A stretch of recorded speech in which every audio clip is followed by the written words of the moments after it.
ओम शांति। आज 9 अगस्त 2021 की बाबा की मधुर महावाक्य। मीठे बाबा बोले, मीठे बच्चे, बाप और दादा की भी वंडरफुल कहानी है। बाप जब दादा में प्रवेश करे तब तुम ब्रह्मा कुमार कुमारी वर्षे के अधिकारी बनो। बाबा आज प्रश्न पूछ रहे हैं। निश्चित ड्रामा को जानते हुए भी तुम बच्चों को कौन सा लक्ष्य अवश्य रखना है? उत्तर में बाबा बोले, पुरुषार्थ कर गेलप करने का, अर्थात विनाश के पहले बाप की याद में रह कर्मातीत बनने का लक्ष्य अवश्य रखना है। कर्मातीत अर्थात आयरन एजेड से कर्मातीत अर्थात आयरन एजेड से गोल्डन एज्ड में एज्ड बनना। पुरुषार्थ का यही थोड़ा सा समय है, इसीलिए विनाश के पहले अपनी अवस्था को अचल अडोल बनाना है। ओम शांति। ओम शांति। यह दोनों कौन कहते हैं? एक था बाबा, एक था दादा। दोनों ओम शांति में, एक है बाबा एक दादा। कहानी सुनाते हैं ना। एक था राजा, एक थी रानी। अब यह फिर है नई बातें। एक बाबा एक दादा। तुम कहेंगे 5000 वर्ष पहले भी एक था शिव बाबा, दूसरा था ब्रह्मा दादा। अब शिव के बच्चे तो सब हैं, सभी आत्माएं एक बाप की संतान है। वो तो है ही है। ब्रह्मा के बच्चे ब्राह्मण भी थे। प्रजापिता ब्रह्मा की संतान ब्रह्मा कुमार कुमारियां थे।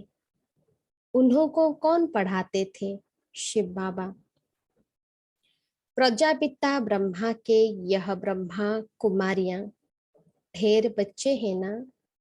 ब्रह्मा कुमार कुमारियां मानते हैं बरोबर हम शिव बाबा के बच्चे भी हैं, पुत्र भी हैं। बच्चे तो है ही, अब पुत्र बने हैं। बच्चे तो है ही, अब पुत्र बने हैं। ब्रह्मा द्वारा दादे से वर्षा लेने अभी तुमको दादे से वर्षा मिलता है, जिसको शिव बाबा कहते हैं। परंतु ब्रह्मा कुमार कुमारियां होने कारण उनको हम दादा कहते हैं। वर्षा दादे का है, ब्रह्मा दादा का नहीं। वैकुंठवासी बनने का वर्षा उस बाप से मिलता है।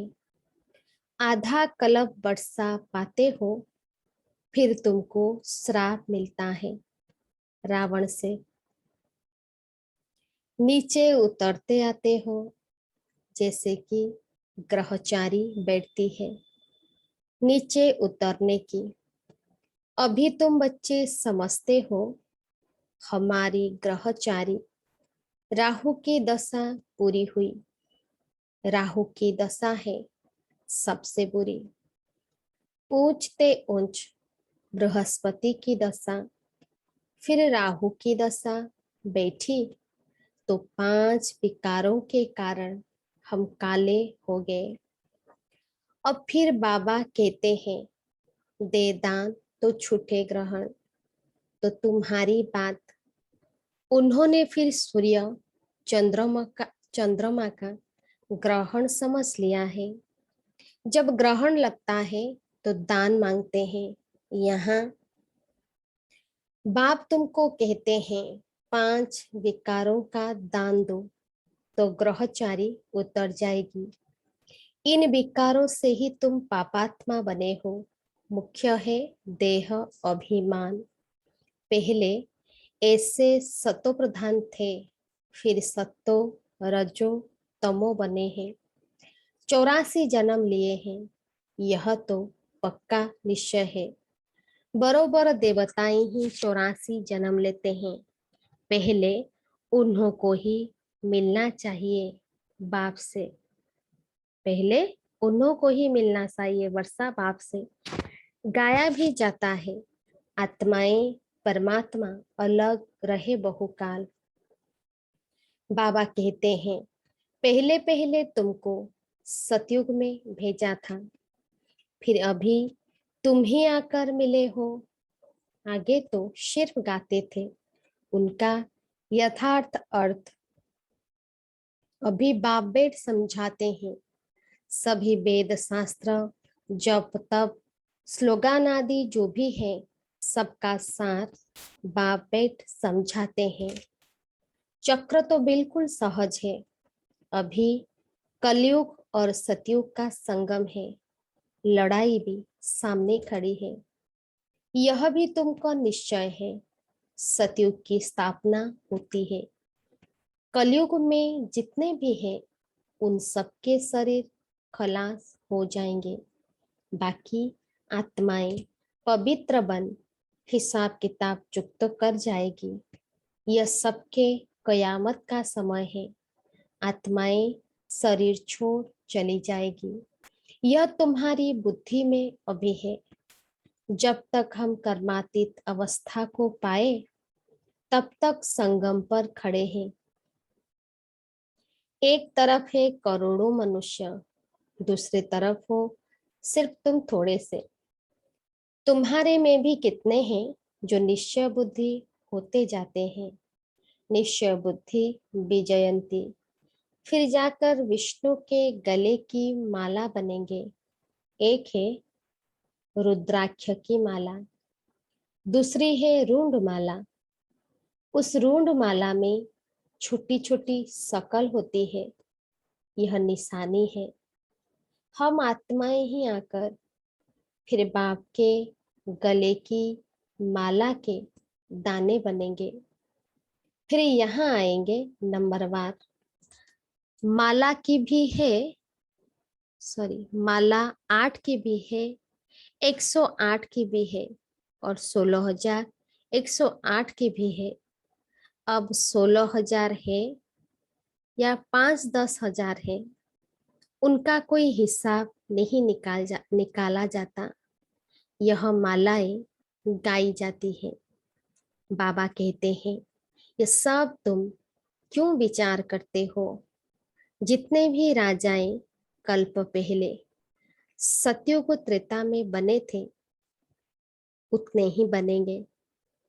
100 बने या 200-300 बने, यह पूछना नहीं है। बाबा कहते हैं, तुम जितना नजदीक आते जाएंगे तो यह सब समझ जाएंगे। आज हम यहाँ के, आज हम यहाँ हैं, कल विनाश होगा, फिर सतयुग में थोड़े से देवी देवता होंगे, बाद में वृद्धि को पाते हैं।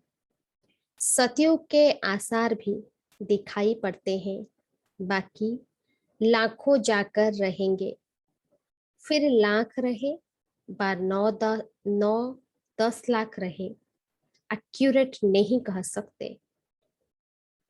हाँ, तुम जब एक्यूरेट संपूर्ण बनने के लायक बनेंगे तब तुमको और जास्ती साक्षात्कार हो जाएगा। अभी तो बहुत कुछ समझने का समय पड़ा है, बहुत साक्षात्कार करते रहेंगे। लड़ाई की तैयारियां भी बहुत होती रहती है, सब चीजें महंगी होती जाएगी। विलायत में भी अब खूब टैक्स आदि लगते रहेंगे, बहुत बहुत महंगाई होकर फिर एकदम सस्ताई हो जाएगी। सतयुग में कोई चीज पर खर्चा नहीं होगा, सब खानियां आदि भरपूर हो जाएगी। नई दुनिया में वैभव बहुत होते हैं। लक्ष्मी नारायण के पास बहुत वैभव थे ना, श्रीनाथ द्वारे में मूर्तियों के आगे भी कितने वैभवों का भोग लगाते हैं। वहाँ बहुत माल बनाते हैं और खाते रहते हैं। कहेंगे हम देवताओं को भोग चढ़ाते हैं, कहेंगे देवताओं को भोग नहीं खिलाएंगे तो वो नाराज हो जाएंगे, वो ऐसा समझते हैं। अब इसमें नाराज होने की तो बात ही नहीं। तुम कोई पर नाराज नहीं होते हो, जानते हो ड्रामा अनुसार यह विनाश होना ही है। कलयुग से बदलकर सतयुग होगा। हम ड्रामा को समझते हैं कि ड्रामा अनुसार अभी नया चक्र शुरू होना है। तुम भी ड्रामा के बस हो। ड्रामा अनुसार बाप भी आया हुआ है। ड्रामा में 1 मिनट भी नीचे ऊपर नहीं हो सकता है। जैसे बाबा आया, तुमने देखा, कल्प बाद भी हूबहू ऐसे होगा। शास्त्रों में तो कल्प की आयु लंबी लिख दी है। अभी तुम बच्चों की बुद्धि में है, बरोबर विनाश सामने खड़ा है।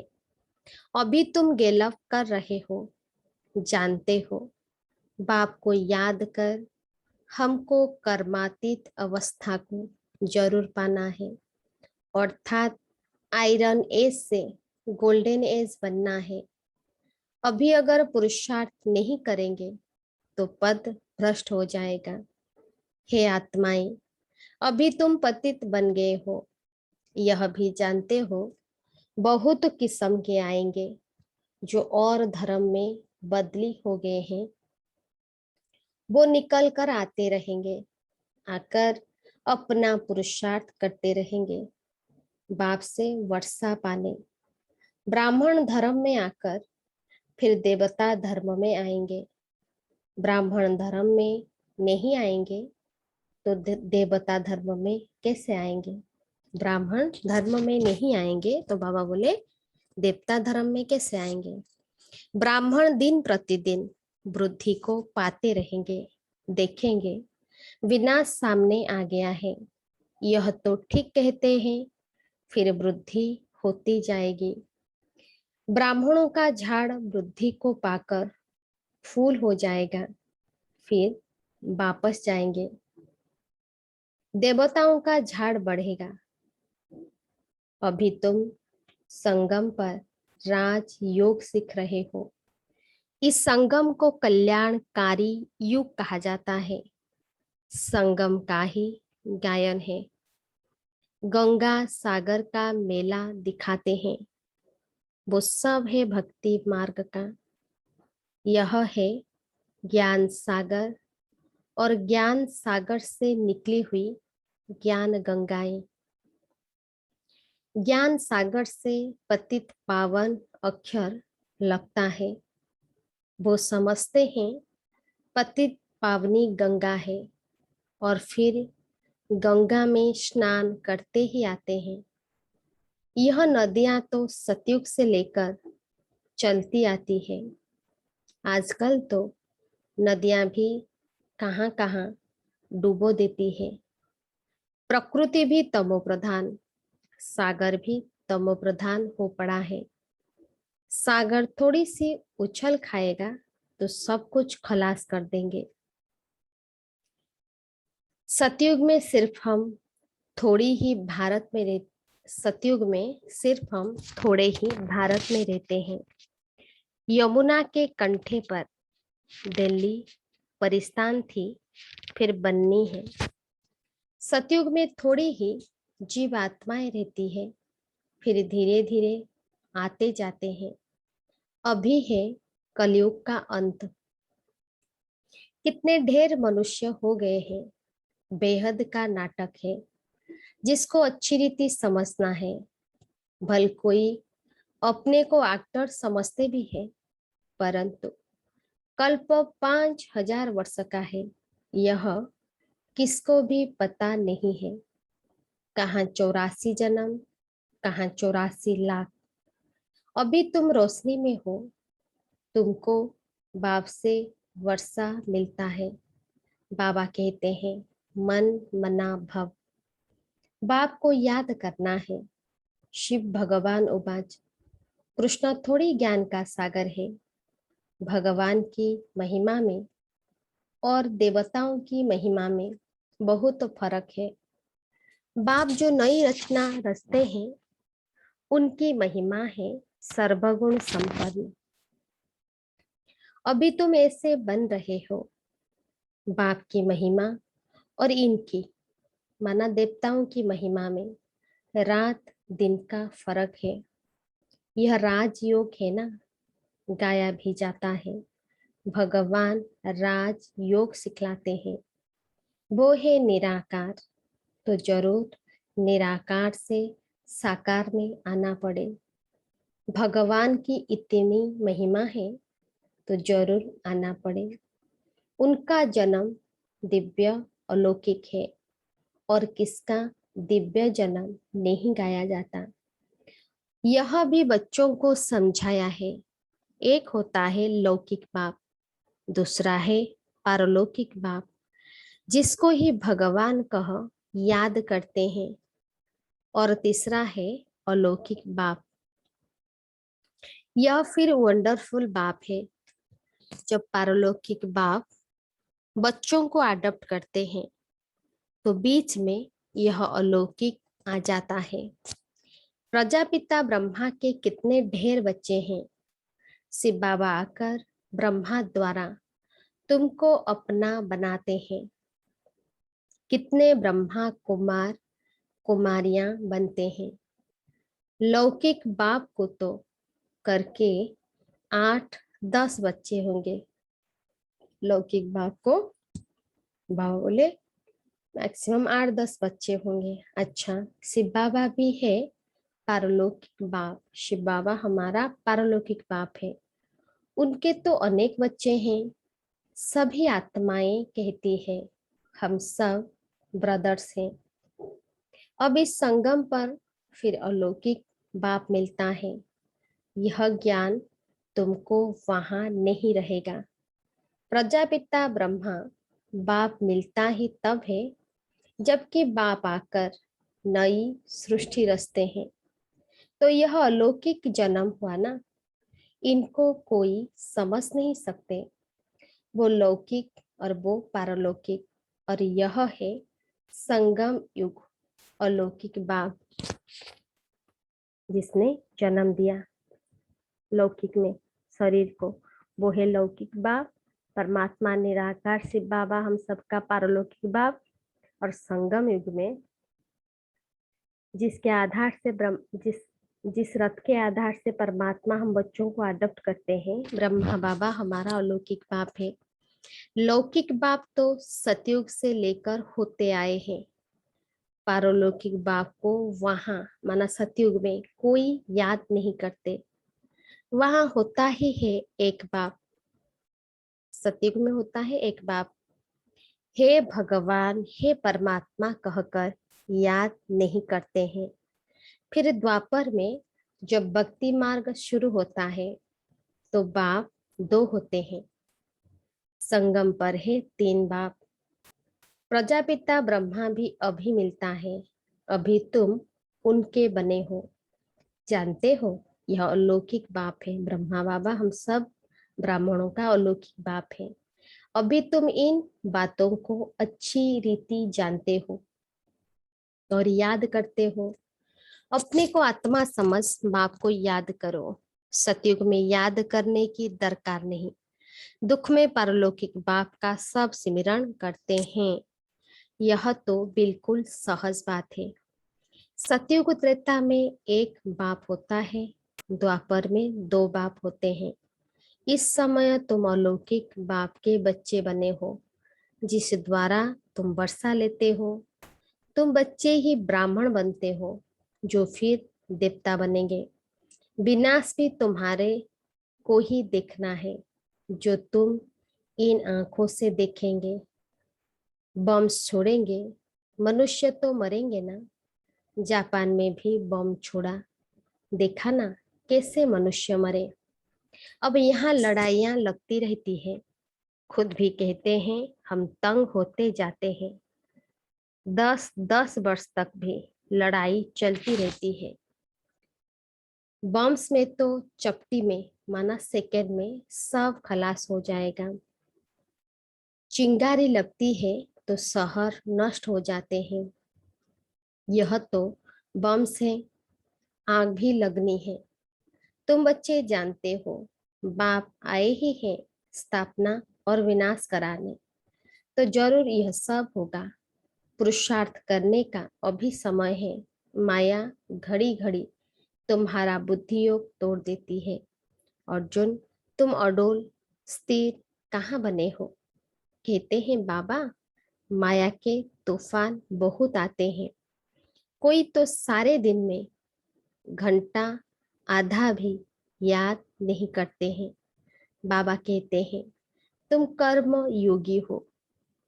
8 घंटा तो यह सेवा करेंगे, 8 घंटा याद कर सको इतना पुरुषार्थ करना है। याद करते रहने से विकर्म विनाश होते जाएंगे। इसको ही योग अग्नि कहा जाता है। यह है मेहनत।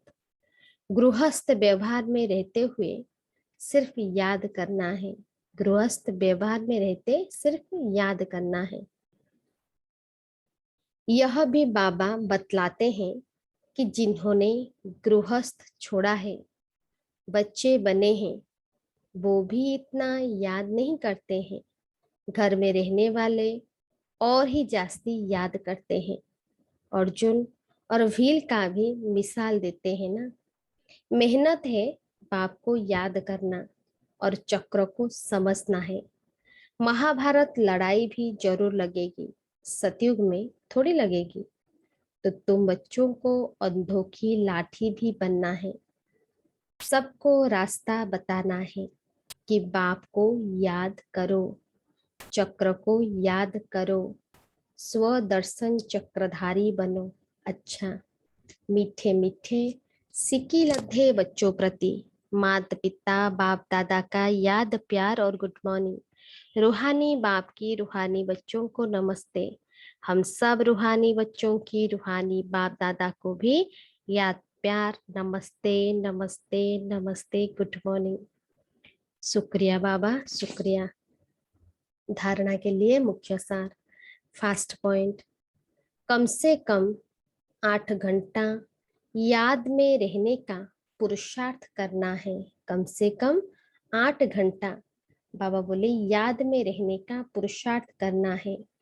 अपनी अवस्था अचल और डोल रखने के लिए याद का अभ्यास बढ़ाना है। अपनी अवस्था अचल अडोल रखने के लिए याद का अभ्यास बढ़ाना है। गफलत नहीं करनी है। सेकेंड पॉइंट, यह ड्रामा बिल्कुल एक्यूरेट बना हुआ है, इसीलिए किसी पर भी नाराज नहीं होना है, निश्चय बुद्धि बनना है। बाबा बोले यह ड्रामा बिल्कुल एक्यूरेट बना हुआ है, इसीलिए किसी पर भी नाराज नहीं होना है, निश्चय बुद्धि बनना है। आज का वरदान, दिल में सदा एक राम को बसाकर सच्ची सेवा करने वाले मायाजित विजयी भव। दिल में सदा एक राम को बसाकर सच्ची सेवा करने वाले मायाजित विजयी भव। विस्तार में बाबा बोले हनुमान की विशेषता दिखाते हैं कि वो सदा सेवाधारी महावीर था। एग्जाम्पल में बाबा समझा रहे हैं कि हनुमान की विशेषता दिखाते हैं कि वो क्या था, सदा सेवाधारी और महावीर था। इसीलिए खुद नहीं जला, इसीलिए वो खुद नहीं जला, लेकिन पूछ द्वारा लंका जला दी। और अपने पूछ द्वारा क्या किया, लंका को जला दी, जो शास्त्रों में लिखा है। तो यहाँ भी जो सदा सेवाधारी है वही माया के अधिकार को खत्म कर सकते हैं। और यहाँ भी जो बाबा के बच्चे हैं जो सदा सेवाधारी है वही माया के अधिकार को खत्म कर सकते हैं। जो सेवाधारी नहीं वो माया के राज्यों को जला नहीं सकते हैं। जो सेवाधारी नहीं, वो माया के राज्यों को भी जला नहीं सकते हैं। हनुमान के दिल में सदा एक राम बसता था। हनुमान के दिल में सदा एक राम बसता था। तो बाप के सिवाय और कोई दिल में ना हो। तो बाबा बोले, तो बाबा के सिवाय और कोई भी हमारे दिल में ना हो, अपने देह की स्मृति भी ना हो। ऐसी अवस्था बनानी है जो अपनी देह की भी स्मृति ना हो, तब मायाजीत विजयी बनेंगे। तब हम मायाजीत विजयी बनेंगे। स्लोगन में बाबा बोले, जैसे आत्मा और शरीर कंबाइंड है, ऐसे आप बाप के साथ कंबाइंड रहो। जैसे आत्मा और शरीर कंबाइंड है, ऐसे आप बाप के साथ कंबाइंड रहो। अच्छा, ओम शांति।